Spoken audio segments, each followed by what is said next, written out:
marka aad afuurayso ducadu waa maqbuul markaad sujuudsantahay ducadu waa maqbuul marka aadaankiya u dhaxaysa aqimaadda ducadu waa maqbuul imisa munaasabaad badan baa isu tagayo ducada lagu aqbalay jaaniska ka faa'iideysa marka maxaa ku haya ma xanuunsan tahay ma gaajaysan tahay faqri ma ku haya diin la'aan ma ku haya aakhirada ma ka caruurta ma ka halow xaaska ma kugu adag balaya ma ku haysa xagee laga haya aakhiradaadii adduunkaaga maxay shaki malaha dhib baa ku haysa dhibka ku haysta rabbiga baa oga gacmaha الله بارك تبارك وتعالى عباداتك إلهي ugu jecel yahay bay kamid laazim ma aha inaad luqadda carabiga garanayso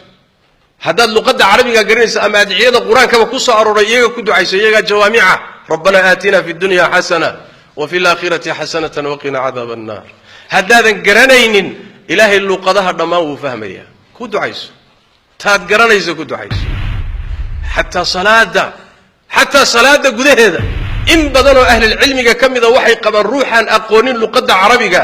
salaada gudaheeda inuu ku ducaysan karo luqaddu garanayo in badan oo ahli cilmiga qaba waa ruuxa aan garanayn luqadda carabiga iyo adciyadeedii dadka aan garanayn sidaas daraadeed rabbiga bari rabbigan tabaaraka wa taala ahmiyada uu siiyay soonka dhexdiisa marka la sooman yahay ducada waad arkaysaan oo suuratul baqara aayaadka rabbi kaga hadlayo tabaaraka wa taala ahkaamta soonka sidii loo waday baa waxa la kala dhaxgeliyay ahkaamtii oo socota aayadii soonka ka hadlayo socda dhexdooda waxa la geliyay aayad ka hadlaysa ducada wa idha sa'alaka ibadi anni fa inni qarib muhammadow adoomadaydu haday ka weydiiyaan waxaad u sheegtaa waan u dhawaay kama fogi سأسترعونه محيط ربي تبارك وتعالى وكو أركيا وكو مقليا وكاورهيا كمموغا وما بانا حتى إلى القيل ذو النبي صلى الله عليه وسلم حكوا للصحابة ديس مركي سوق يو دواقع يوار رفعوا عن أنفسكم ورنفتي نقول مريا ربي أدبريا إساني إذن كما فوق وإذن مقليا إدوال بنا وإذن كدوي أجيب دعوة الداعي إذا دعان فليستجيبوا لي وليؤمنوا بي لعلهم يرشدون سيداس برادت فإني قريب وأدوها أضومضي تساو الشيء أجيب دعوة الداعي إذا دعان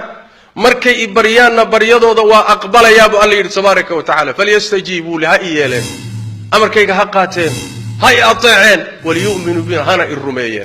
ربك حداد رميسو أجيبتود أمر كاغا يش أمر كيسا يشو دعاء هذا هو مقبول حال كتير مرك إن آياته يضو لقاها الله شهر رمضان الذي أنزل فيه القرآن وآيات ظهري أحل لكم ليلة الصيام الرفث وآيات كدن بيسا أحكامتي صونك يضو لقاها الله نحن وحال لقي آيات وإذا سألك عبادي عني فإني قريب أجيب دعوة الداعي إذا دعان فليستجيبوا لي